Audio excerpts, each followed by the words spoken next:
Oui, tout va bien. Comment vas-tu? Très bien, merci.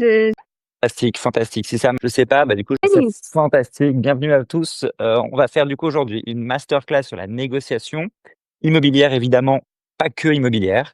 Et l'idée, globale, c'est de vous montrer à quel point la négociation peut être puissante. En réalité, c'est assez sous-coté. Soit les gens pensent qu'ils savent très bien négocier, mais c'est pas toujours le cas, soit au contraire, ils pensent qu'ils sont incapables de négocier et qu'ils veulent pas trop le faire, qu'ils le tentent au hasard en me donnant des chiffres. Et honnêtement, vous pouvez faire, beaucoup mieux. Moi, ma spécialité, c'est l'immobilier, donc à un moment donné, je vais vous expliquer les vrais points techniques immobiliers, mais surtout, c'est Maria qui va pouvoir vous aider parce qu'elle, elle est spécialisée plutôt sur, les soft skills et je vais te laisser te présenter pour nous dire tout ça un petit peu. Oui, super. Merci pour cette intro, Edouard. Effectivement, je m'appelle Maria et j'ai fait négociatrice depuis presque 20 ans maintenant. Donc, de métier, je faisais acheteuse et je suis devenue coach, facilitatrice de formation en négociation.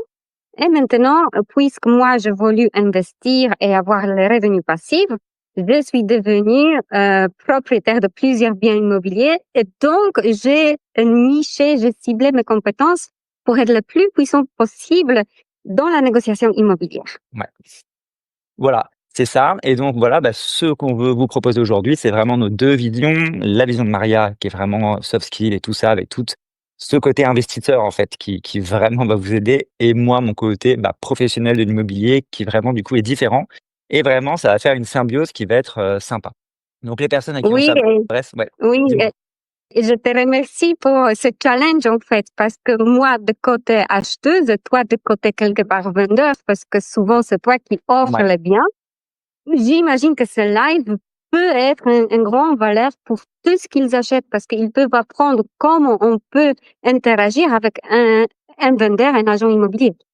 C'est ça, c'est ça. Bon et donc voilà, donc c'est exactement ce qu'on va essayer de faire et d'échanger ensemble, pour tout ça. On pourra répondre à vos questions à la fin, bien entendu.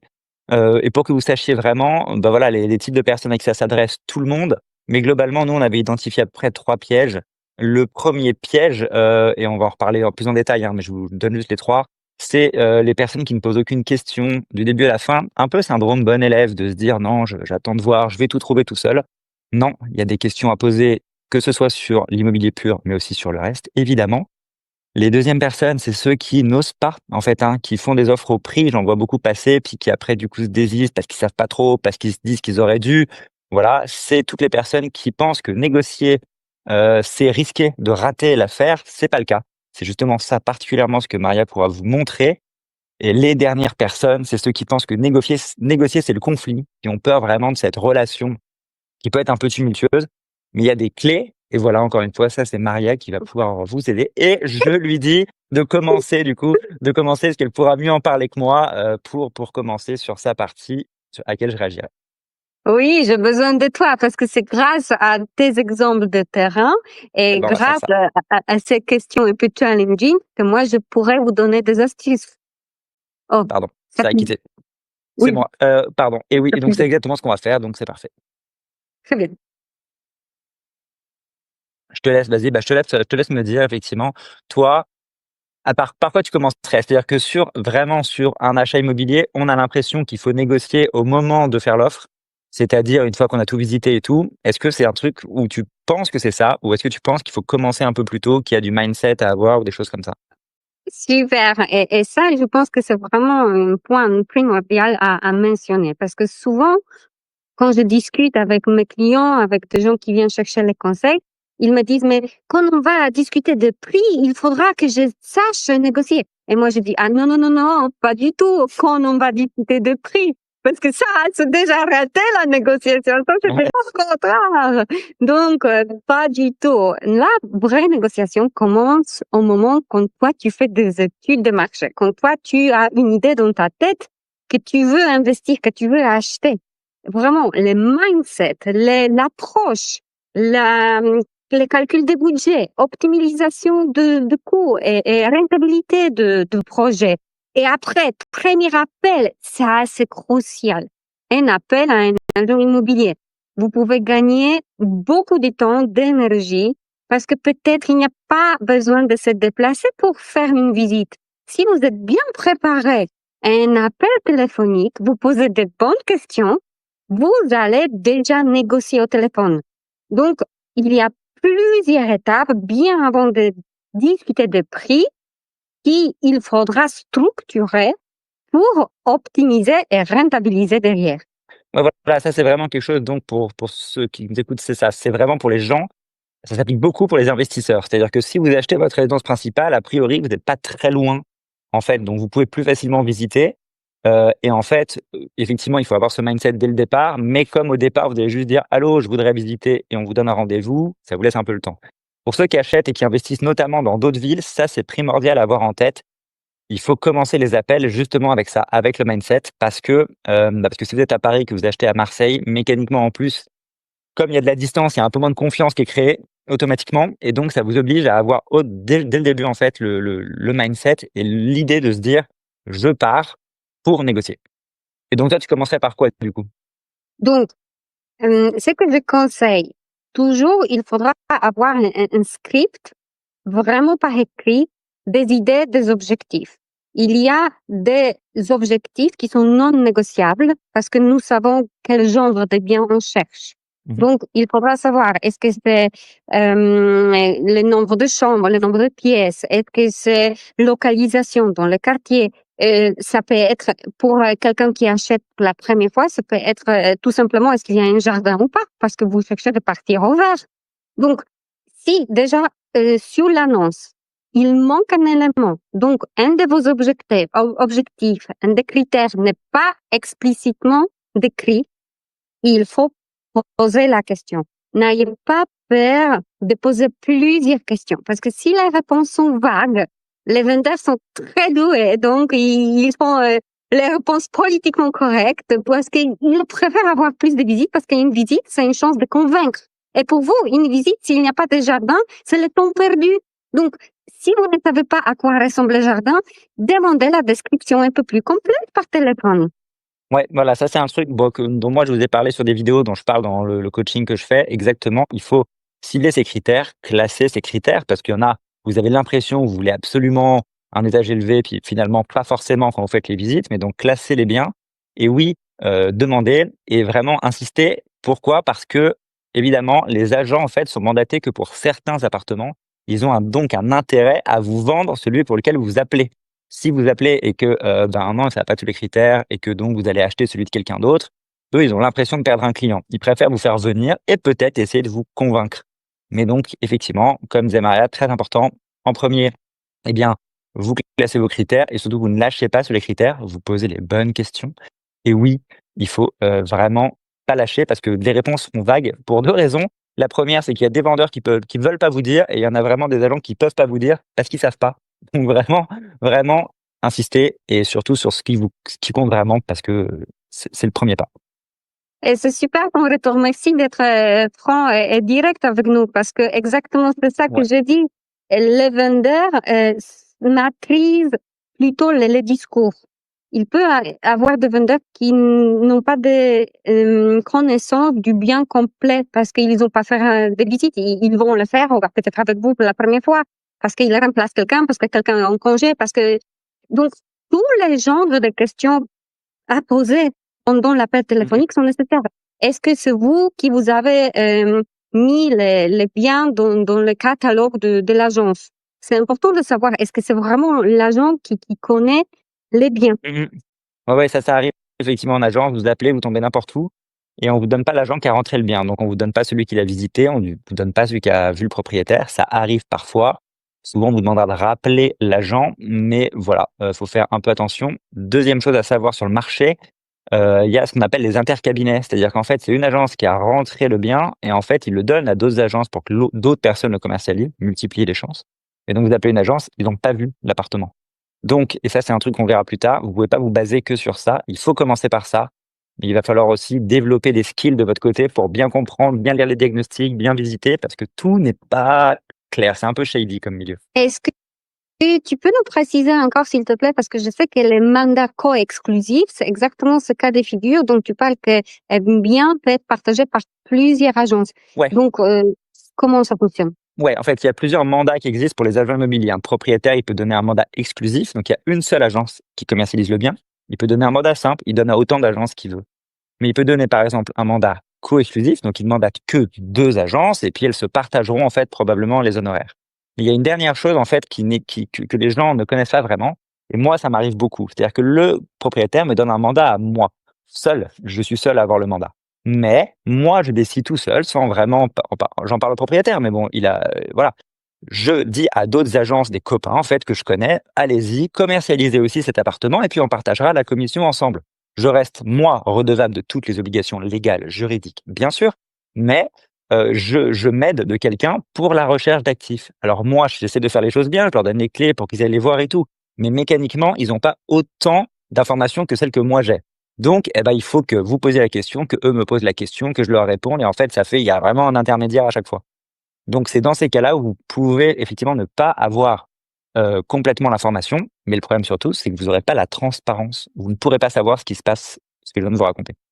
Est-ce qu'il y a un moyen de contourner ce genre de situation? Si je tombe sur un agent qui est un collègue d'un autre agent, comment on fait? Ce que tu as dit exactement. Tu demandes en fait exactement, voilà, est-ce que, c'est vous qui commercialisez? Est-ce que c'est vous qui l'avez rentré?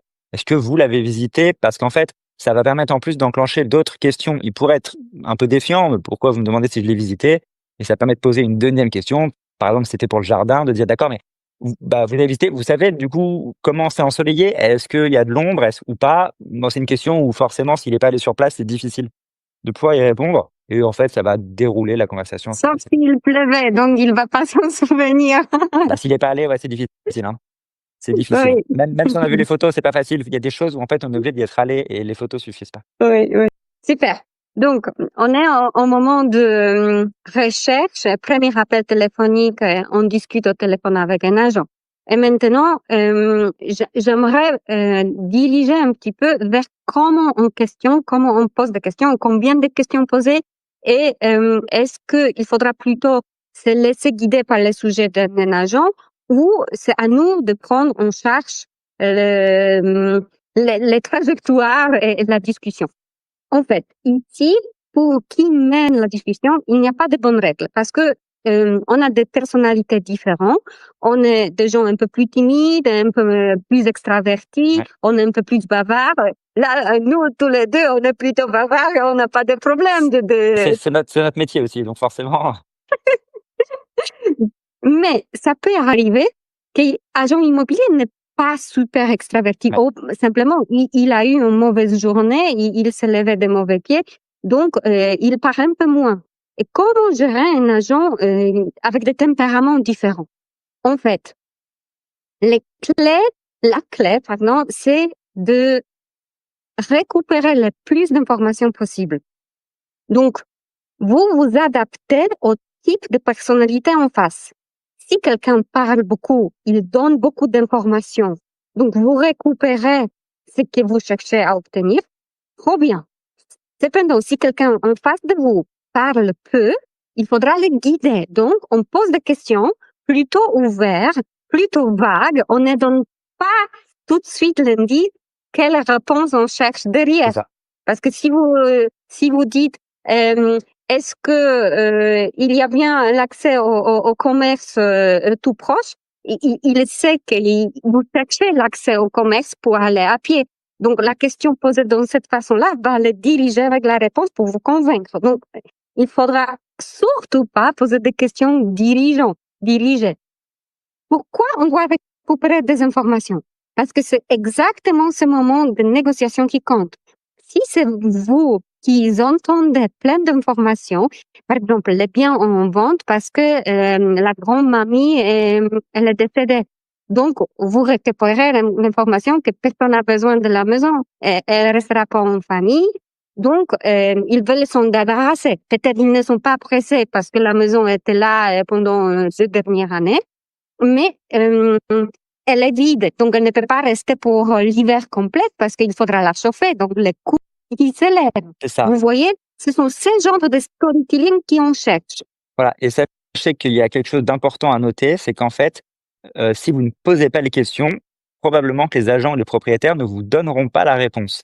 Il faut absolument donc en fait, c'est ce que moi j'aide, là où j'aide beaucoup, c'est qu'il y a les questions que vous vous posez, mais il y a surtout toutes les questions que vous ne vous posez pas Et si vous ne vous les posez pas, vous n'aurez pas la réponse. C'est important parce que vous allez visiter un appartement, si vous savez pas bien ce que vous regardez, eh bien, il va vous manquer certaines choses. Vous savez pas bien lire un diagnostic de performance énergétique, vous ne savez pas bien ce que ça implique de doubler un mur, vous allez juste dire: «Il suffit de changer les fenêtres», ils vont se dire: «Oui, c'est bien», et voilà, mais parce que vous n'avez pas posé les autres questions.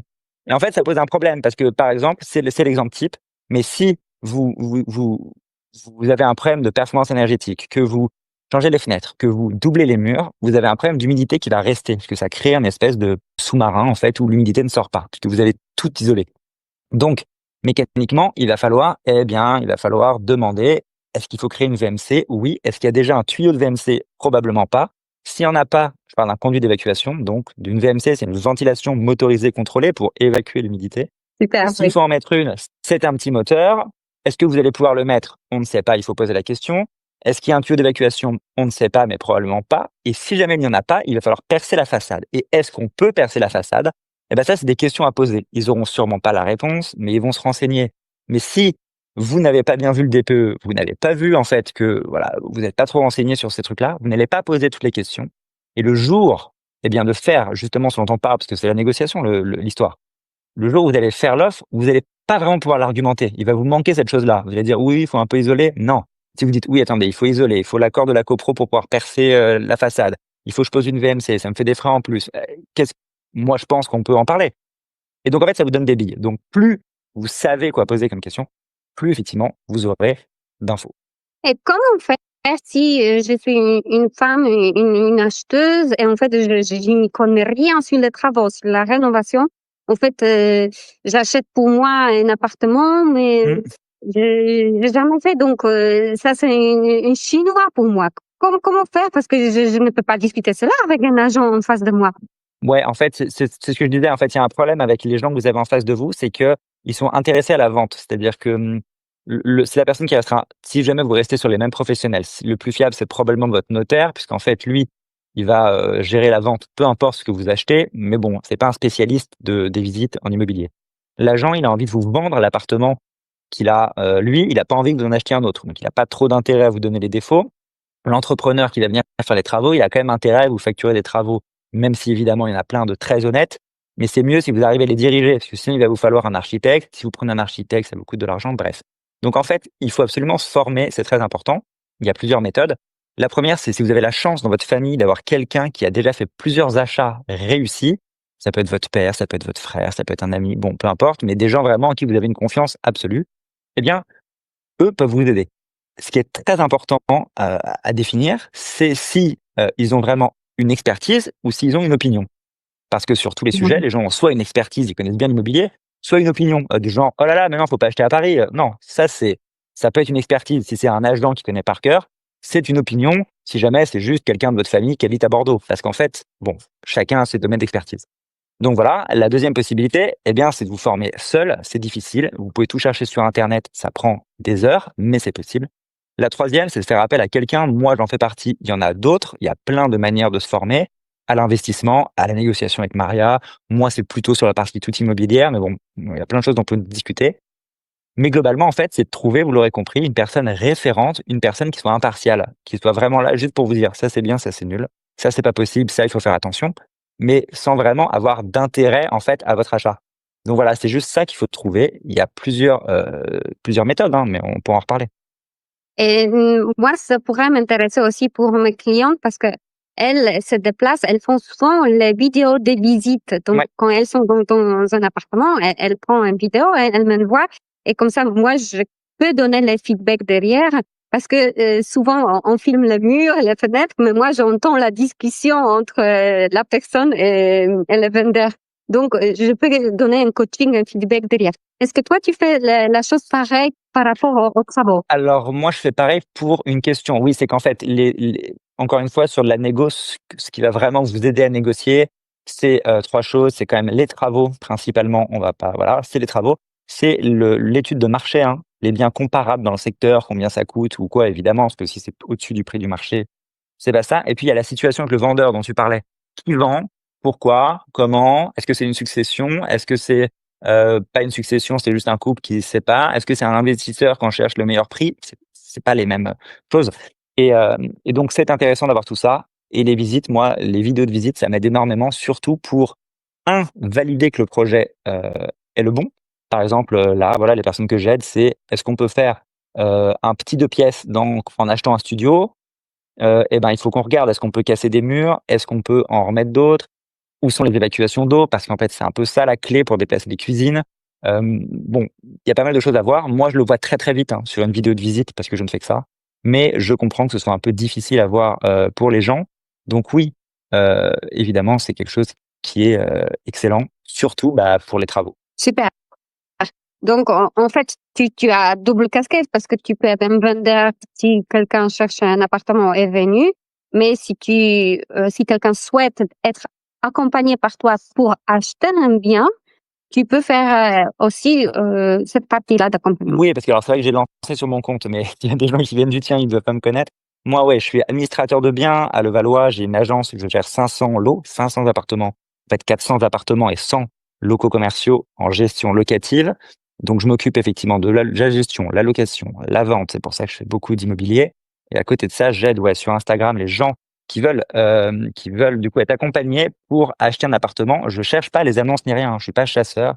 C'est vraiment pour donner toutes les infos qui permettent du coup d'arriver à la fin, d'acheter sans se faire avoir, en ayant économisé de l'argent et surtout, bah, sans aucune charge mentale. C'est vraiment l'idée de pouvoir se reposer sur moi. C'est-à-dire qu'ils reçoivent les diagnostics, ils me les envoient, c'est moi qui les lis, qui dit qu'est-ce qu'il y avait à voir à l'intérieur. Ils font la visite, ils prennent la vidéo et moi je dis: «Attention, il y a ça, ça, ça, ça, ça, il faut regarder» et puis je leur apprends à le faire pour qu'ensuite ils puissent le répliquer. Parce que, acheter son appartement, c'est bien, mais si on veut en acheter trois quatre, il vaut mieux connaître tout ça et pas le refaire 10 fois. Et en fait, une fois qu'on est formé, on est formé et je sais que toi, tu fais un peu cette partie-là, mais plus sur la partie négo pure. Tout à fait, parce que de mon expérience, moi, je ne fais pas vendeuse, je fais acheteuse. Et j'ai travaillé dans plusieurs industries. J'ai commencé par Automobile Valeo, après KLM Air France, Somfy et d'autres. Donc, partie achat, je fais pour les biens immobiliers pour moi. J'investis D'accord. personnellement et je vois que cette négociation qui est émotionnelle, parce que souvent, on veut acheter quand on a un coup de cœur. Ouais. Et en fait, ça nous bloque. Et moi, comme une femme, j'étais vraiment sur une charme d'une maison et j'ai presque raté de négocier la remise. Mais en fait, j'ai pris un peu de recul parce que je connais des techniques, je sais qu'est-ce que c'est un coup d'émotion dans la négociation. Tu peux être émerveillé, mais tu peux être vraiment sur l'émotion de stress, Non, donc non, mais c'est sûr. angoissé. Donc, Mmh. c'est des deux côtés que ça joue. Et grâce aux compétences de techniques, de stratégies qui sont vraiment structurées, je pourrais, je pouvais surmonter des problèmes, la situation. Donc, je suis revenue à la discussion et j'ai obtenu 80 000 de réduction. Donc, Ouais. j'étais fière. Non, tu m'étonnes, ouais, non, mais je suis d'accord. Mais oui, parce qu'en fait, on se rend pas bien compte, quand on achète à combien on peut négocier et en fait, quand vous connaissez la méthode du début à la fin et quand vous connaissez en plus vraiment les justifications, que vous arrivez à justifier selon la situation du propriétaire, il y a vraiment la place pour de belles négociations, et en fait, ça couvre, mais vraiment, beaucoup, beaucoup de frais que vous auriez pu avoir qui sont annexes, hein. On parle vraiment de dizaines de milliers d'euros. On parle pas de négociations de 2 000-3 000, hein, jamais. Moi, j'ai jamais vu une seule négo en dessous de 20-30 000, hein. C'est pas des voilà, il faut jamais, un premier conseil déjà que je vous donne en dur, on négocie jamais une toute petite somme. Vous avez un appart à 300 000, il est pas question de négocier 1 000 ou 2 000, vous l'aurez jamais.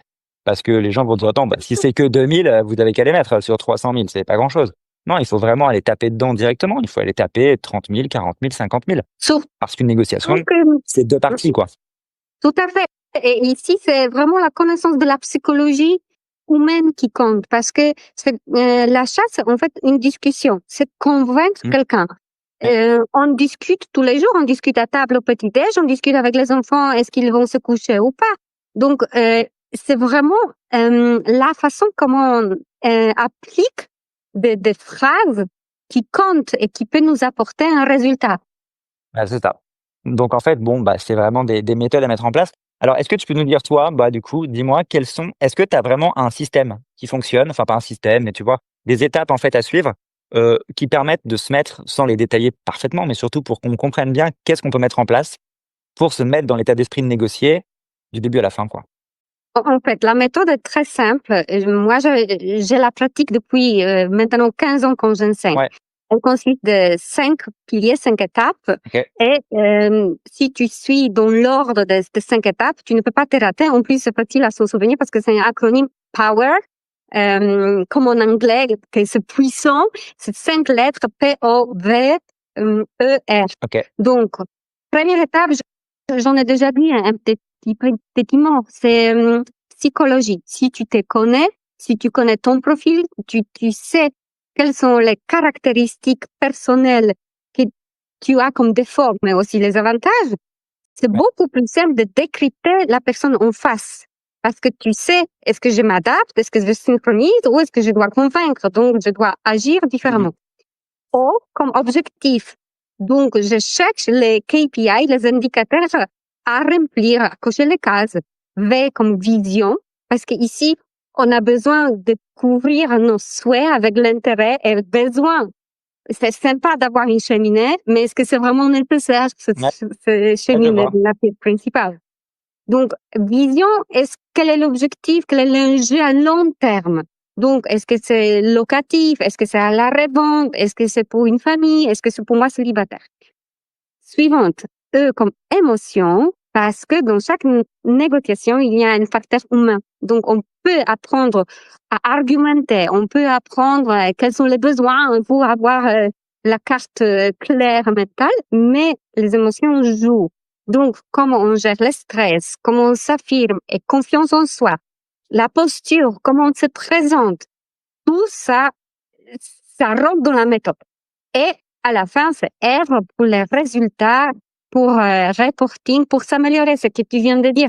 Si tu veux apprendre et devenir quelqu'un de meilleur, tu ne fais pas quelque chose pour une fois. Tu veux répéter parce que tu es devenu de mieux en mieux avec le C'est temps. ça. Et toi, ce que tu veux expliquer du coup quand même, c'est qu'en fait, en dehors de la pure technique, parce que moi, ce que je connais bien, c'est la technique, hein. Je peux vous dire à l'euro près combien on économise sur des travaux. Mais évidemment, c'est particulier, mais c'est pointu. Mais en fait, c'est quelque chose surtout de tangible. Quand vous allez dire au propriétaire, vous avez dit qu'il y a 2 000 € de travaux. Non, moi, je dis que c'est 1 000 € du mètre. Eh bien, voilà, c'est tangible de dire ça se négocie. Non, toi, tu expliques qu'il y a une partie qui est intangible. C'est-à-dire qu'il y a une partie posture, une partie une discussion, une partie vraiment relation en fait finalement avec le vendeur ou l'agent qui se joue, c'est ça?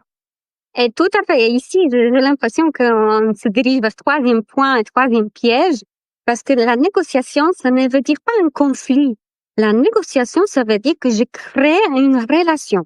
Surtout dans l'achat immobilier, on pense dans une façon stratégique parce que ça peut être à long terme, si on aboutit bien, si on était bien conseillé, peut-être on reviendra acheter un deuxième bien.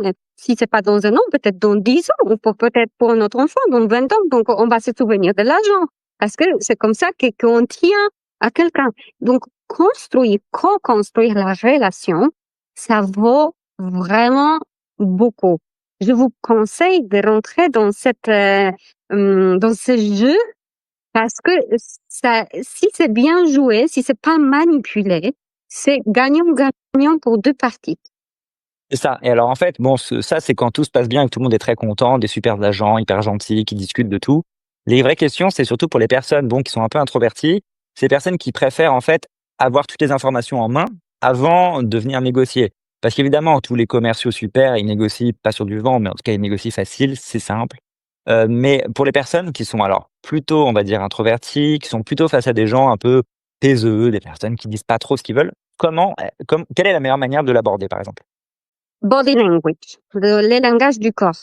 Donc, si tu es introverti, tu n'aimes pas parler, tu n'aimes pas dévoiler tes cartes, ça peut être aussi là la raison, parce que tu as peur de trop dire ou dire une bêtise ou dire quelque chose au mauvais moment. Il fallait attendre parce que comme ça, ça sera mieux.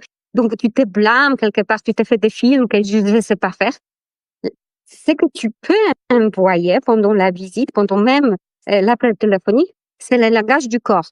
Parce que la négociation, c'est 7% de contenu qui passe par les mots, 38% qui passe par la partie auditive. Donc, si je me tourne, vous ne voyez pas que je souris, mais en fait, vous entendez. Et au téléphone, on entend que quelqu'un sourit.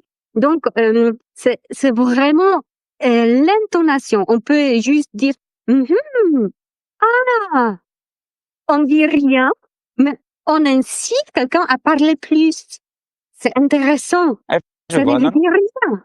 Donc, et après 55% restant, c'est le langage, le comportement. Donc, moi, je décrypte le vendeur en façon comment lui il se comporte et comment lui il parle. D'accord. C'est la vitesse, Ouais. c'est le débit, c'est le rythme, c'est les pauses. Donc, les trois profils majeurs, c'est beaucoup de comportement du Mmh. corps, mais aussi les paroles qui sont appliquées. D'accord. OK, donc effectivement, mais il y a quand même donc pas mal de choses à apprendre parce que là, bon, tu me donnes le détail, enfin pas le détail, mais justement le truc en gros. Mais oui, il existe en fait, donc c'est ça, des comportements types en fait qu'on peut en fait, catégoriser facilement, s'y retrouver et du coup, eh bien oui, appliquer pour en fait, ça va permettre une meilleure négociation, ça va permettre une meilleure transmission du message. C'est ça donc que tu disais?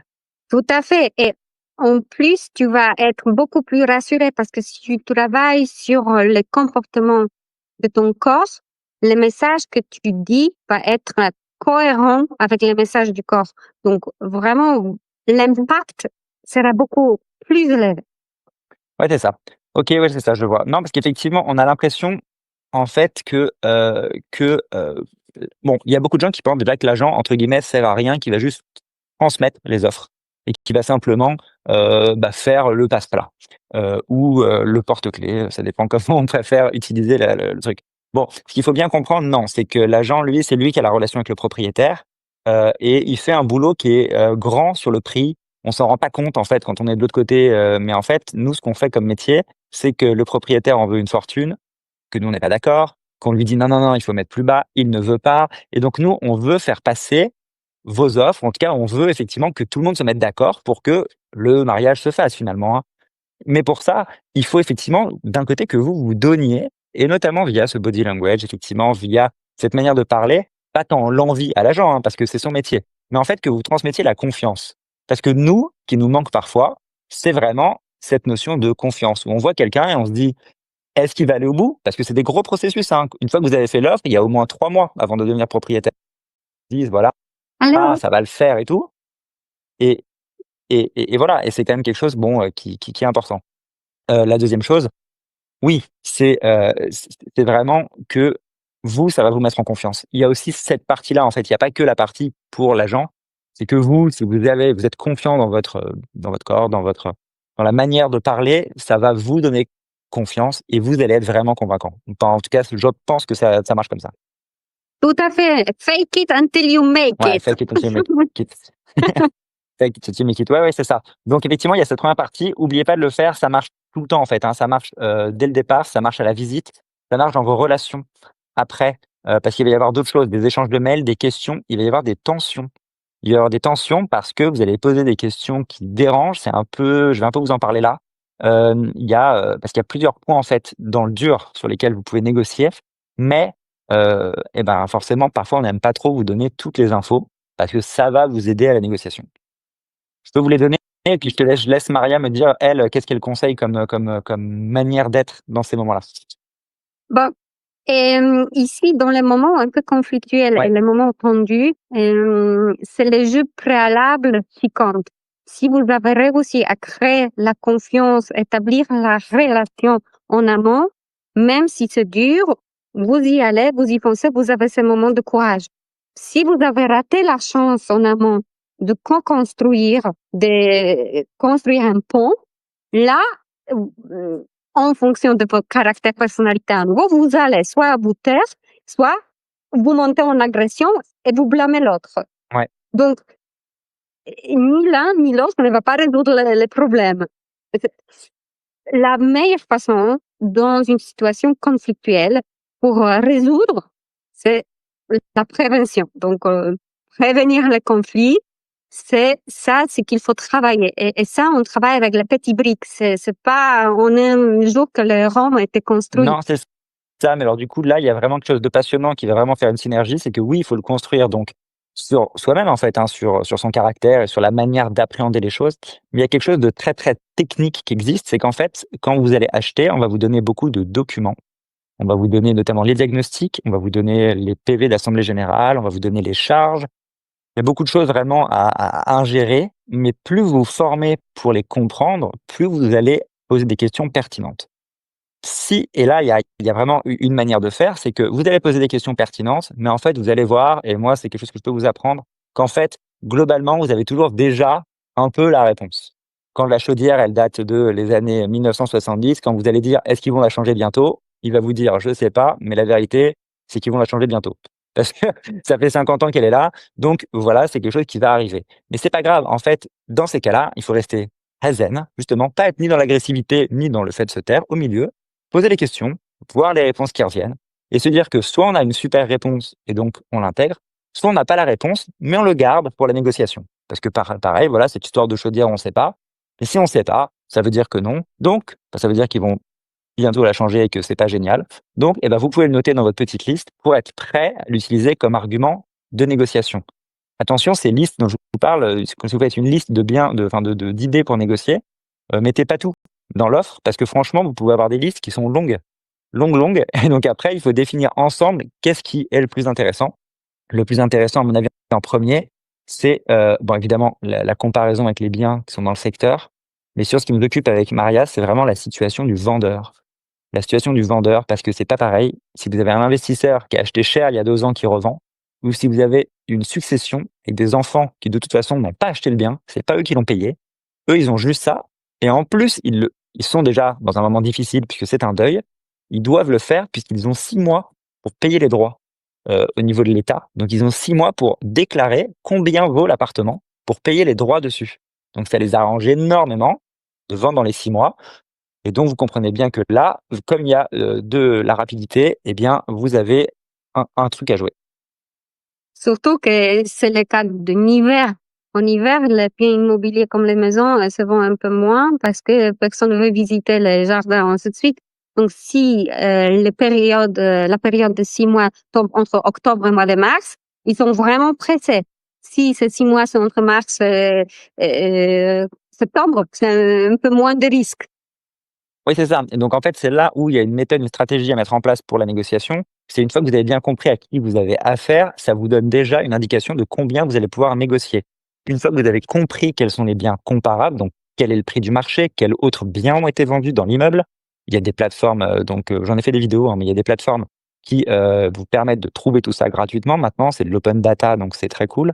Vous pouvez vous faire une estimation du prix que ça vaut. Vous avez compris combien de travaux il va y avoir à l'intérieur parce que eh bien, vous avez un peu étudié tout ça. Vous savez donc à quoi vous attendre. Et là, la question est combien est-ce qu'on va pouvoir faire d'offres? Alors, admettons que vous avez la chance d'avoir suivi tous les conseils de Maria. Vous avez un super body language, vous avez bien discuté, l'agent vraiment vous fait confiance, il se dit lui, elle ou elle va aller au bout, c'est génial. Donc, à partir de ce moment-là, la question est de combien? Et ça, c'est triste, il n'y a pas forcément de chiffres. Il n'y a pas forcément de chiffres, il y a de la psychologie. Il y a de la psychologie, c'était d'ailleurs le premier point, dont tu parlais, hein, sur, Power, c'est la psychologie. C'est la psychologie du vendeur. C'est-à-dire que lui a sa propre psychologie, en fait, de vente. Il faut pas penser que c'est quelqu'un de tout puissant, qui attend le meilleur prix. Non, lui, par exemple, voilà, ça m'est arrivé là, je vois un appartement qui est à un 30 mètres à 425 000 €. C'est très cher, mais c'est dans le centre de Paris, c'est très beau. Mais si vous regardez sur l'annonce, en fait, c'est pas 425 000, c'est 400 000 plus 25 000 de commission pour l'agent. Donc, on C'est pas comprend que le propriétaire en Mmh. veut 400 000. Oui. Et donc, ça fait, voilà, ça doit faire après 12 500 € du mètre, quelque chose comme ça.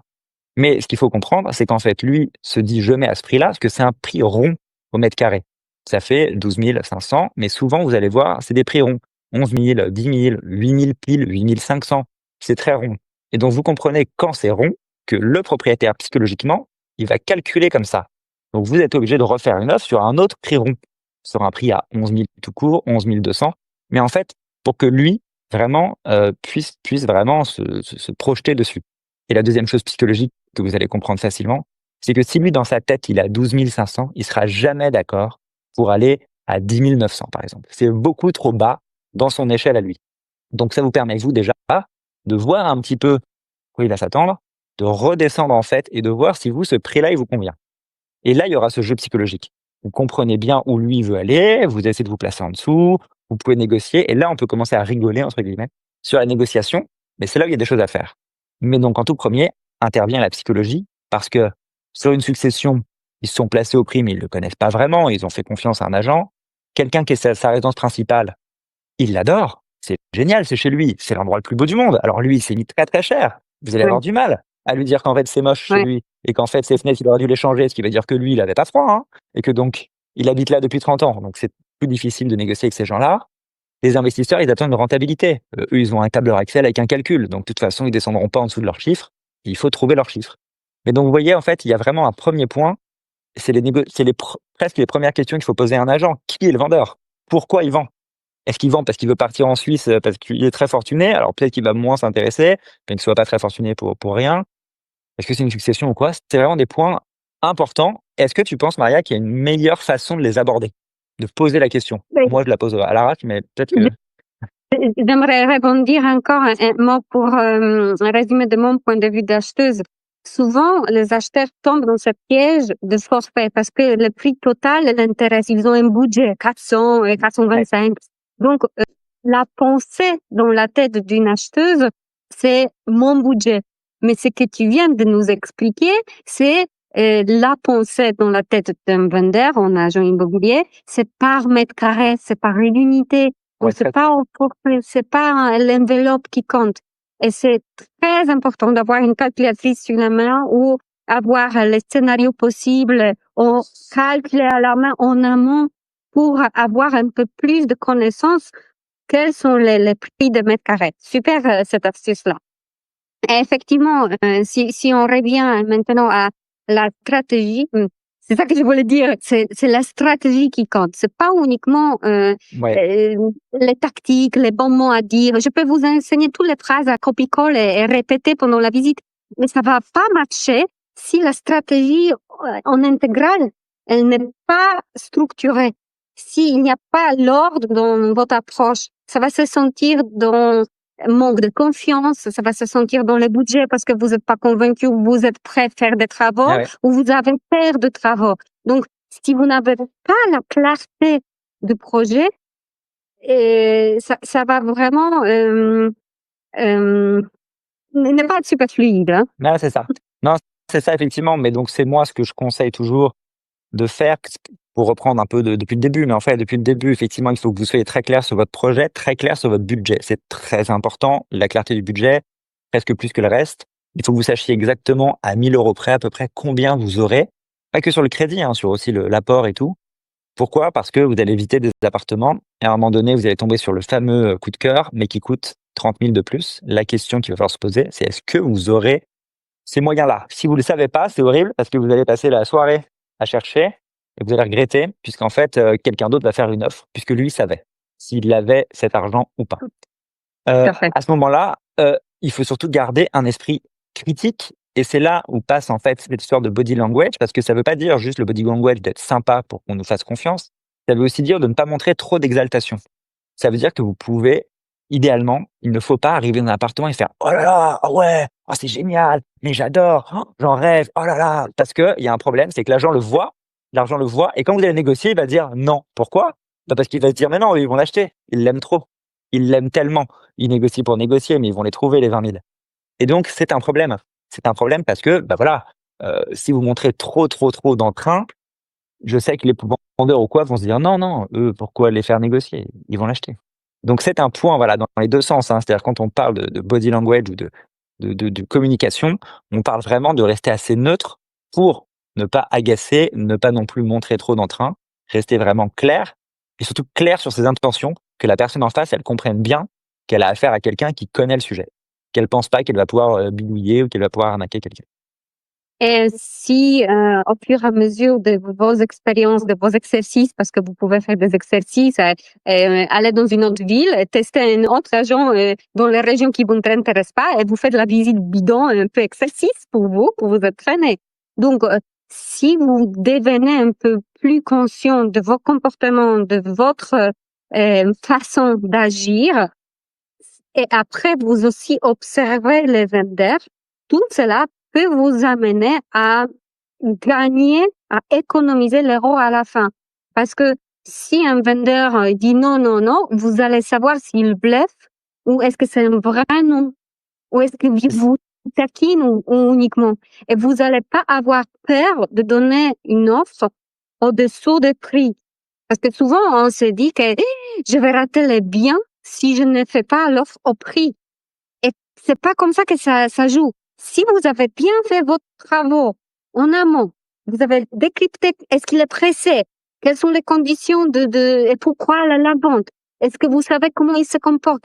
S'il fait des blagues souvent, s'il bluffe, s'il raconte Ouais, c'est n'importe ça. quoi, s'il est compétent ou s'il répond à côté des plaques. Donc, toutes ces informations, si vous avez récupéré pendant les 3 discussions avec lui au téléphone, bonjour à l'agence et pendant la visite, vous avez un point de repère, les comportements de base et les comportements qui dévient un petit peu au moment de parler de prix. Ouais, voilà, c'est ça. C'est qu'en fait, ce qui va se passer toujours, c'est qu'en fait, tout le monde essaie de garder le prix du côté vendeur. Donc en fait, même vous allez faire tout ça et vous allez vous heurter à un petit mur quand même, souvent des agents qui font: «Non, non», il y a un petit peu de négociation, mais pas beaucoup, il y a bon, les vendeurs savent pas trop et de l'autre côté, effectivement, vous pouvez vous retrouver face à quelqu'un qui va faire une offre au prix parce qu'il a l'argent, parce qu'il s'en fout, parce que c'est ce qu'il cherche, parce que tout le monde n'est pas pareil. Ce qui est important du coup, c'est la première partie, c'est vraiment dans le mindset, c'est vraiment de vous mettre d'accord avec vous-même pour dire que vous n'achèterez que quelque chose qui vaut son prix. Vous ne surachèterez pas, vous n'achèterez pas n'importe quoi à n'importe quel prix. Non, vous n'êtes prêt qu'à payer ce que ça vaut. Et donc une fois que vous avez tout fait, qu'effectivement, vous avez tout étudié sur le vendeur, sur le bien, sur les performances énergétiques, les travaux qu'il va y avoir, j'en parle parce que c'est vraiment important, surtout à Paris, des performances énergétiques. Les travaux que vous voulez, est-ce que ça va rentrer dans votre budget? Et puis tout ce qui peut tomber dans l'immeuble, est-ce que ça va être avalé? Est-ce qu'ils vont refaire la toiture? Combien ça va coûter par rapport à moi, mes petits tantièmes et tout? Est-ce que c'est bien? Et une fois que vous avez fait ça, vous vous faites une idée du prix. On y a regardé bien sûr les biens comparables et tout ça. Et une fois que vous avez votre idée du prix, et ben vous allez voir en fait, la première fois non, mais dès que 2e, 3e visite, vous allez en être convaincu que ça vaut ce prix-là, qu'ils en veulent 400 000 mais que vous êtes sûr que ça vaut 330 340 000. Et ben c'est pas grave si ça passe pas pour vous, que quelqu'un l'achète 400 000. Parce que si vous êtes convaincu qu'on est bien au prix de 330 000 et moi j'aide les gens dans mon coaching à leur confirmer que c'est bien le prix. Parfois ils se trompent, hein, parfois ils me disent: «Oh ça vaut 330» et je dis: «Non, non, là ça vaut vraiment 400 000, ça vaut vraiment 390 000, on voit Notre-Dame de la fenêtre». Non, non, c'est de la folie. Mais parfois non, je leur dis: «Ouh là là, Paris 17e Épinette, 10 000 € du mètre, beaucoup trop cher». Et donc on se met d'accord sur voilà, on trouve ensemble quel est probablement le bon prix. Et puis parfois ils ne peuvent pas l'avoir, quelqu'un a acheté au prix. Mais c'est pas grave. C'est pas grave parce qu'en fait, nous, notre métier et le métier un peu de Maria aussi, c'est pas que vous fassiez arnaquer, en fait. C'est que vous compreniez comment est-ce qu'on peut négocier. Que vous comprenez que la négociation, c'est pas que j'économise de l'argent, je gratte auprès du propriétaire. C'est aussi remettre les pendules à l'heure et leur redire, voilà, attendez, attendez, vous avez vu la bête un peu trop belle. Vous avez oublié quelques petits arguments. Moi, je vous les donne. Et revenons ensemble au vrai prix parce que c'est ce qu'il faut qu'il se passe, en fait. Qu'on vende au vrai prix ou qu'on achète au vrai prix. Tout à fait. La bonne négociation, c'est pas toujours la négociation gagnante dans le sens j'ai acheté. La négociation réussie, c'est je sais quelle ligne rouge je ne peux pas dépasser. Donc, si je risque de perdre d'argent parce que l'investissement à long terme va me pas rapporter, c'est mieux de ne pas acheter. Ça veut dire que c'est un succès de ne pas acheter. Mais c'est dur, hein, parce que je dis ça, évidemment, c'est toujours facile de dire sur le petit live Instagram, quand je suis pas en train d'acheter. Mais quand vous êtes dans votre quartier de rêve, que vous trouvez le 60 mètres carrés avec les 2 chambres côté cour et que vous dites: «Oh là là, mais ça c'est le bonheur» et que le gars le vend 1 tonne, on hésite. Je sais qu'on hésite. On est devant et on se dit: «Est-ce que je le prends? Est-ce que je le prends pas ou quoi?» Et ben ça, c'est aussi vraiment une limite à vous trouver, surtout quand vous êtes en couple, à la trouver à 2, de combien, parfois, vous êtes prêt à surpayer un bien parce qu'il vous Oui. plaît. Est-ce que c'est le cas? Bah, c'est peut-être le cas. Moi, franchement, si j'ai un bien qui correspond à tous mes critères, sans aucune exception, ouais, moi, je suis prêt à surpayer parce que de toute façon, je me dis quoi? C'est vraiment mon rêve, alors, on y va. Mais ça vraiment, ça se travaille, hein. C'est pas un truc, vous pouvez pas arriver, faire une super offre sur le premier truc que vous voyez, les mains dans les poches sans avoir tout étudié, hein. Il faut vraiment que vous ayez vraiment tout poussé sur la partie, soft skill et vraiment pour voir jusqu'où vous pouvez aller et tout pousser sur la partie terrain immobilier pour vraiment être convaincu que c'est votre projet, quoi. Et c'est pour cela, soit on apprend sur ses propres efforts et erreurs, soit on se fait accompagner pour quelqu'un qui a une vision un peu de recul et un peu plus objectif. Parce que j'imagine que pour quelqu'un qui achète aujourd'hui sa résidence principale, effectivement, l'énergie et les émotions sont pas les mêmes que quelqu'un qui investit, parce que c'est son deuxième, troisième ou quatrième achat. Donc, je souhaite à tout le monde d'investir et de mettre l'argent dans les pierres, parce que les pierres, ça apporte. Et je suis convaincue, je peux vous le dire, que premier achat, c'est pas pareil au niveau de l'énergie et les émotions que tous les achats suivants. Oui, en fait, c'est ça. Ce qu'il faut dire, c'est que évidemment, ça se fait sans être accompagné, puisque plein de gens le font sans être accompagnés. C'est pas le sujet. Le sujet, c'est qu'il y a une certaine aversion au risque et une charge mentale. Si vous aimez, si vous avez pas envie de prendre de risques, vous avez envie de tout connaître et vraiment savoir dans quoi vous vous engagez, combien ça va coûter, quels travaux éventuels, qu'est-ce qu'on peut faire, qu'est-ce qu'on ne peut pas faire, vraiment tout connaître sur le bout des doigts, bien sûr, il faut vous faire accompagner, parce que sinon, vous allez au-delà de vraiment de mauvaises surprises. Parce que évidemment, vous avez toujours l'histoire des copains, ça s'est super bien passé, ils ont fait une visite, ils ont fait une offre, ils l'ont eu, ils l'ont acheté, ils ont pris un architecte, c'est génial. Mais vous n'avez pas trop l'histoire des copains qui se sont fait avoir, qui ont surpayé, parce qu'il y en a plein, hein. À Paris, vous en connaissez sûrement des gars qui ont acheté 11, 12 000 euros du mètre. Quand ils vous donnent le prix, il n'y a pas les frais de notaire dedans, il n'y a pas les frais d'agent dedans, il n'y a pas les travaux dedans. Donc il y a 7% plus 3% plus 1 500 euros du mètre de travaux à rajouter. Donc ils ont acheté 15 000 euros du mètre. Et que là, il faut le revendre et ça vaut 10, voire ça vaut 9. Eh ben, ils vous disent qu'ils déménagent pas. Parce que pourquoi? Parce que c'est mal acheté. Parce qu'en fait, c'est pas grave, mais ils vont attendre et puis ça va revenir, ou ils actent une perte, c'est pas grave. Mais le problème, c'est de s'être lancé sans avoir l'intégralité de l'info. Et en fait, de se dire, j'achète parce que tout le monde achète, j'achète cher parce que tout le monde achète cher. C'est malheureusement arrivé à plein de gens. Le marché s'est retourné, donc ça bloque un petit peu tout le monde. Mais il faut faire attention à ça. Et donc, oui, à essayer, eh bien, quand on n'est pas, vraiment, quand on n'a pas l'âme en tout cas de se lancer vraiment, la tête baissée, oui, effectivement se faire accompagner sur, toutes les petites étapes. Parce qu'on a l'impression que c'est très facile d'acheter un appartement. C'est très facile sur le principe, mais c'est un petit peu aussi facile que d'acheter une voiture d'occasion, si vous voulez.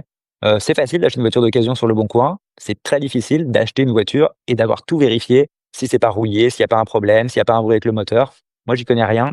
Je vous dis tout de suite, j'achèterai que des voitures, j'achèterai jamais de voiture à des particuliers sur Leboncoin, quoi. Ah non, Ouais. mais c'est vrai, moi j'y connais rien, c'est vachement dur en fait. On a l'impression que c'est facile, on achète et puis le gars donne la voiture, mais je sais très bien ce qu'il y a après. Tout est rouillé, le moteur est naze, il y avait de la fausse peinture, ça a été mal refait, enfin je vois, c'est moins grave parce que c'est Euh, moins cher, mais Cette voiture, c'est vraiment un contre-exemple par rapport à la stratégie de négociation à long terme. Parce que la négociation intégrative, tu penses que potentiellement, il y aura des chances que je reviendrai voir le vendeur. Si c'est ouais, pas entre les particuliers, mais c'est vraiment, tu passes par l'agence, quelqu'un vient te voir pour acheter. Donc, on ne sait pas aujourd'hui, mais la vie continue. Donc, peut-être tu vas recommander cet agent à ton ami, à quelqu'un. Donc, c'est mieux de construire les ponts parce que si tu négocies dans une façon intégrative, il y a win-win, donc gagnant-gagnant pour les deux parties. L'achat de voiture sur les bons coins, dernièrement, c'est one shot, c'est l'achat ça c'est sûr. ponctuel. Ouais, ouais. Tu n'achèteras plus la même voiture, les bons coins, les mêmes particuliers. Donc, il faudra aller dur parce que si tu as ton garage, tu veux économiser, tu penses que tu peux mettre en état la voiture, ok, tu achètes même s'il y a des risques, mais tu négocies vraiment dur parce qu'il n'y a pas de la relation à long terme potentielle. Bien sûr, non, moi ce que je disais, c'est que je suis incapable de voir les points de négociation. Je suis incapable, vraiment, enfin, c'est possible que ça m'intéresse pas et que je me suis pas intéressé. Mais tu me présentes des voitures d'occasion, je sais pas vraiment ce qu'il faut regarder, c'est dur. Et quand tu vois un appartement, on a l'impression qu'on sait ce qu'il faut regarder. Moi aussi, j'ai l'impression dans une voiture. Mais en fait, on sait pas. Voilà, moi, ça arrive souvent quand même quand quand j'explique aux gens, il y a des points qui sont pas graves, qui sont vraiment pas très intéressants. Il y a des points où vraiment c'est compliqué. C'est grave. C'est compliqué, c'est pas forcément grave, mais je veux dire, c'est compliqué. Des agents qui disent qu'on peut déplacer des cuisines, alors que tout au fond de l'appartement, il y a la descente des eaux usées. On peut pas la déplacer. Si vous déplacez la cuisine de 15 mètres, ça veut dire qu'il faut faire une pente pour que l'eau puisse partir quand même jusqu'à ce truc-là. Donc il y a pas d'autres possibilités. Donc voilà, c'est des choses où on dit: «Mais si, vous inquiétez pas, c'est possible». Attention, en immobilier, attention. Quand un agent vous dit: «Mais oui, ça c'est sûr, c'est possible», il faut vérifier. Parce que souvent quand même, ouvrir un mur, parfois c'est pas possible. Changer des fenêtres, parfois c'est possible, mais il faut mettre les mêmes. Dans Paris, on a le problème. On peut pas changer par des petites fenêtres en PVC ou quoi, faut mettre des super fenêtres, ça coûte de l'argent. Il faut vérifier, vous pouvez pas le faire vraiment comme ça, juste à l'arrache. Vous pouvez, mais vous allez au-devant de surprises. Bah, si on aime les surprises, c'est super. Si on aime un peu moins les surprises, peut-être qu'il faut regarder. Ben, surtout ce que tu dis, ça donne un impact tangible sur l'argent parce que si on se fait accompagner, OK, on paye pour l'accompagnement, mais cet argent va être économisé parce que ça va nous éviter des erreurs. Donc, on paye X pour l'accompagnement, mais derrière, on payera 20 000 moins ou 80 000 moins pour un bien. Oui, c'est ça. Non, mais en fait, voilà, toutes ces choses que vous pouvez découvrir et sur lesquelles, effectivement, il faut vous former, ça vous permet d'économiser de l'argent parce qu'en fait, il y a la négociation sur le prix, mais vous allez avoir d'autres négociations, en fait, dans l'achat. C'est un peu tard pour en parler, c'est pas grave, j'en parle maintenant. Vous avez des négociations sur le prêt, il y a des négociations à faire avec votre banquier, hein. Il y a des négociations à faire avec l'entreprise de travaux et ensuite, vous avez des négociations à faire avec les autres propriétaires dans l'immeuble.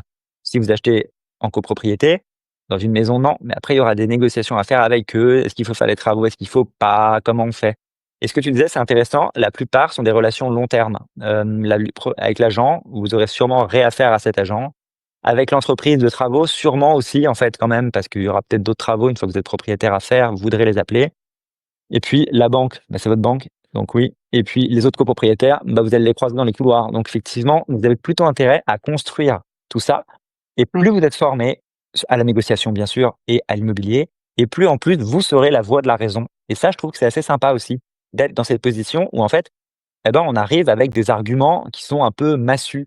Voilà, pour les Parisiens ou Parisiennes qui nous regardent, aujourd'hui, on parle beaucoup d'isolation thermique par l'extérieur. C'est des ravalements avec des isolations. Donc ça vous évite d'isoler par l'intérieur, mais c'est compliqué, c'est difficile à intégrer, ça marche pas bien sur le pierre de taille. C'est un sujet très technique, c'est des sujets débattus en assemblée générale. Une isolation par l'extérieur, ça coûte à peu près 700 à 800 € par mètre carré d'appartement. Mmh. Donc c'est pas négligeable pour vous, c'est quelque chose sur lequel ça vaut le coup d'être informé, sans être forcément complètement formé, mais pour pouvoir être justement, bah, un peu cette voix de la raison à la négociation à l'assemblée pour dire: «Est-ce que vraiment c'est quelque chose qu'on veut?» Pourquoi? Pour qui? Comment? Est-ce qu'on a fait toutes les tests avant, les diagnostics? Parlons-en, mais il faut quelqu'un qui dirige un peu ça. Si c'est vous, vous avez la main et c'est un peu dont on vous parlait depuis le début. Tout ce dont on vous parle, ça vous permet d'avoir les cartes en main, d'être la personne qui décide, la personne qui mène la danse, et c'est ça qui va vous permettre d'économiser. Encore une fois, on parle de beaucoup d'argent, hein. C'est-à-dire que moi, j'ai vu personne négocier moins de 20-25 000 € sur les négociations que j'ai engagées avec eux, hein. Tout à fait, tout à fait. Toi, je sais pas si c'est pareil, Hem, mais c'est pareil, c'est à peu près pareil, toi, c'est à peu près dans les mêmes zones, non? moi, je sais que, si on achète avec un potentiel, il y a des risques, mais les risques Oui. qui vont, rendre l'investissement intéressant. Hem, ce que tu dis par rapport aux personnalités que tu négocies avec les syndics, avec le notaire, Ouais, avec banquier, avec, tout le monde, en fait, la clé est dans la personnalité. Si vous avez décrypté la personnalité de la personne en face, vous savez comment s'ajuster et quelle tactique mettre en place pour être entendu et compris. Parce que vous pouvez parler, mais est-ce que le message passe? c'est ça. Non, mais voilà, mais bon, du coup, je pense qu'on a fait un bon tour, en fait, de tout ça. Ça fait 1 heure après qu'on discute. Ah oui, Je sais pas ce que tu en penses. Moi, je j'espère. pense qu'on a vu ouais, qu'on a Moi, vu je un me bon suis tour, amusée. mais je voudrais faire non, pour les gens quand même qui vont peut-être bosser ou quoi, même si je vais rediffuser sûrement cette vidéo, j'espère parce que mon Instagram bug, mais j'espère que ça va marcher. En tout cas, bah, rien, je voulais juste reparler rapidement, refaire le tour un petit peu rapidement de ce qu'on s'est dit, que toi, tu, es spécialisé dans les cours, entre guillemets, de négociation, le coaching de négociation pour apprendre à, eh bah, économiser de l'argent. Moi, c'est un coaching plus complet que je propose, mais surtout sur mon compte, vous pouvez trouver déjà plein de contenus gratuits, même sur YouTube ou quoi, qui vous aidera dans, vos questions immobilières. Moi, bah, si vous me suivez déjà, super, vous pouvez m'envoyer des DM et je réponds à vos questions, à toutes les questions. Je pense que tu fais pareil, donc je vous invite aussi à vous abonner au compte de cours de négociation pour pouvoir le faire. Et puis, bah, si je reprends rapidement ce qu'on s'est dit, oui, il faut absolument que vous ayez ce mindset déjà au départ de bien préparer votre projet, pas se jeter dans la visite tête, baissée, même si on aime trop. Non, il faut vraiment vous mettre dans le mindset: «J'y vais avec un certain budget, j'y vais avec l'idée aussi de pas me faire avoir» et puis, eh bien, de pouvoir vous faire accompagner pour bien comprendre sur quel point vous pouvez négocier. Nous, sur la partie immobilière, vous l'avez compris, ça joue beaucoup sur l'état du bien, l'état du marché, l'état du client, enfin du vendeur plutôt, moi du client, mais vous du vendeur et vraiment voilà s'intéresser donc à la situation de la personne, à la situation, bon, de l'appartement, mais ne pas vraiment appuyer sur tous les points forcément. Il y a des points pas très intéressants. Si l'électricité est à remettre aux normes, je donne un dernier point, c'est pas si passionnant, c'est pas si cher. Un petit peu, mais pas vraiment dingue. Vous pouvez beaucoup plus taper sur les fenêtres, par exemple, parce que ça parle à tout le monde. Tout le monde comprend que les fenêtres ont un problème. L'électricité, beaucoup de gens. Ils pensent moins. Ça, c'est sur ma partie. Et sur la partie, évidemment, de Maria, c'est beaucoup plus sur de la psychologie, de bien créer la relation. N'oubliez pas de penser à créer de la relation client, même si vous avez l'impression que l'agent, il s'en fout et vous le reverrez jamais. C'est quand même lui qui a le mandat, c'est lui qui a la main, c'est lui qui sera content, peut-être d'être flatté, peut-être juste qu'on discute avec lui, peut-être au contraire, hein, il aimera bien le challenge, un peu être challengé sur des questions et pouvoir y répondre. Il faut le sentir, ça s'apprend. Ça s'apprend. Vous pouvez l'apprendre seul, vous pouvez l'apprendre avec nous, mais en tout cas, n'hésitez pas à suivre les comptes, nos comptes, parce que je pense déjà que ça va pas mal vous aider. De mon côté, si vous voulez apprendre plus aussi sur cette partie psychologique et 3 profils génériques, je vous invite à participer au webinaire. On peut s'inscrire Trop cool. coursdenégociation.fr/webinaire. Et c'est un webinaire que tu fais quand? C'est un webinaire permanent? C'est un webinaire que tu fais C'est un webinaire parce que je ne sais pas quand les gens vont s'intéresser à acheter. Donc, le prochain webinaire, c'est 2 juin. OK, 2 juin et ça dure, OK, bah, c'est un truc qu'on peut suivre et tout, donc c'est trop bien. OK, Ouais, super. je vous Je voulais invite. je voulais vous proposer de répondre à vos questions, mais je suis désolé, mon application Instagram bug, donc je ne peux pas cliquer sur les boutons. Donc je ne sais pas si toi tu en as vu Mmh, passer. Si tu en as vu passer, tu peux me ouais, le dire, mais sinon, je n'ai pas vu de questions passer, donc je ne sais pas si c'est ça uniquement marche. sur ton profil. Je sais pas, moi bah, On va non, en tout cas, le répondre problème, par c'est que moi, écrit. je peux pas cliquer, mais c'est pas grave. En tout cas, merci à ceux qui l'ont regardé en direct. Tous les autres, vous inquiétez pas, je vais le reposter. J'espère, en tout cas, que ça va pas bugger complètement, que je vais pouvoir le faire, mais voilà, ici ou sur YouTube. Et si jamais ça bug, et ben, c'est pas grave, je le referai, on le refera tous les 2 un autre jour, c'est pas grave. Oui, Mais OK, voilà, d'accord. et en tout cas, si jamais vous avez des questions, surtout, n'hésitez pas à venir me le dire en DM. Je réponds à toutes les questions. En fait, je réponds à chaque personne à au moins une question en vocal. Si jamais vous avez plein de questions sur le coaching, après on se fait plutôt un appel pour discuter ensemble. Très bien, pareil pour moi. Merci beaucoup parce que moi, j'ai beaucoup apprécié notre échange. Eh ben écoute, super, je suis ravi, c'est déjà comme ça au moins une bonne chose. Super. Eh ben écoute, n'hésite pas toi aussi, hein, si jamais il y a d'autres choses, je sais qu'on restera en contact. Mais en tout cas, j'hésiterai pas à renvoyer surtout vers toi les personnes intéressées par, toutes ces négociations et à leur en parler parce que je sais à quel point c'est crucial. C'est quand même quelque chose dont on parle pas assez. Tout le monde se concentre sur d'autres choses, les travaux notamment. Est-ce que ça va être beau? Comment va être ma cuisine? Je sais que c'est passionnant, mais, avant ça, il faut bien penser cette négociation pour ne pas acheter avec après un sentiment un peu un mauvais ressenti, quoi. Tout à fait. Mais merci beaucoup pour tes conseils. C'était nourrissant pour moi et on reste en contact. Eh ben super, je t'en prie. Merci beaucoup d'avoir participé. Je te laisse, bah, écoutez, merci à tous aussi d'avoir regardé. Je te laisse Bye. filer de ton côté. Je vais voir si je vais pouvoir couper ça de mon côté, ça va OK. marcher. On va voir. Merci. Bye. Merci, ciao. Alors, OK, et ben écoutez, merci pour tout. À mon avis,